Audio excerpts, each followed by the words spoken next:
Hello everyone, welcome back to my channel మన ఇంటి భక్తి గీతాలు. ఎలా ఉన్నారండి అందరూ? అందరూ బాగున్నారా? నేనైతే చాలా బాగున్నాను. ఇంకా మేమైతే షిరిడి వెళ్ళామండి. షిరిడిలో ఇంకా సాయిబాబా దర్శనం అయిపోయిన తర్వాత ఇంకా మేము సాయిబాబా తిరిగాడే ప్రదేశానికి అయితే మేము వచ్చామండి. చూడండి, అప్పట్లో సాయిబాబా ఇక్కడే ఉండేవారంట అండి. ఇంకా ఎవరైనా సరే సాయి సచ్చరిత్ర కానీ చదివితే మీకు మొత్తం తెలుస్తుందండి. బాబా అప్పుడు ఉపయోగించేవి వంట పాత్రలు కానీ, తిరగలి కానీ, పిండిని చేయడం కానీ అవన్నీ దీంట్లో అయితే మనం చూడొచ్చండి. ఇంకా అక్కడ అప్పుడులో ఉండే మనుషులు వాళ్ళది కూడా అన్నీ మొత్తం ఇక్కడ వాళ్ళు ఎలా ఉండేవారు అనేది మనకు మొత్తం దీంట్లో అయితే మనకి చూపిస్తారండి. షిరిడిలో అయితే ఉందండి. మీరు ఎప్పుడైనా షిరిడికి వెళ్తే మాత్రం ఈ ప్లేస్ని అయితే మీరు తప్పకుండా వెళ్ళండి. ఇంకా ఎవరైనా వెళ్ళిన వారైతే నాకు కింద కామెంట్ సెక్షన్లో అయితే మెసేజ్ చేయండి.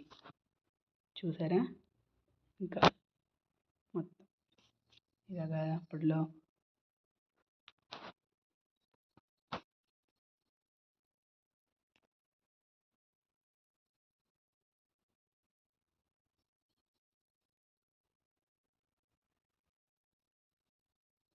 నాకైతే చాలా బాగా అనిపించిందండి ఆ ప్లేసు. ప్రశాంతంగా చుట్టూ చెట్లండి.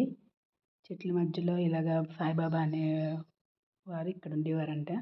చాలా బాగుంది. నేను ఆ ప్లేస్లో ఉన్నంతసేపు నాకైతే చాలా ప్రశాంతంగా చాలా మంచిగా అనిపించిందండి.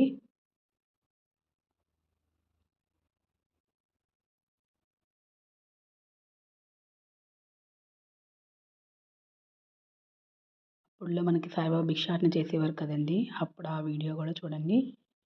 అది మనకి అప్పుడులో కూడా చాలా బాగా పెట్టారు అక్కడ. అప్పుడు బాబా తిరిగాడే ప్లేస్ మొత్తం అంతా మనకి ఈ వీడియోలో అయితే ఉంటుందండి. కానీ అసలు మనం లోపలికి వెళ్ళకూడదు, ఏం టచ్ చేయకూడదండి. అప్పుడు వడ్డించేవారు కదండి. బాబా వంట పాత్రలో స్వయంగా తనే వండి ఇలా వడ్డించేవారంటండి. చూడండి.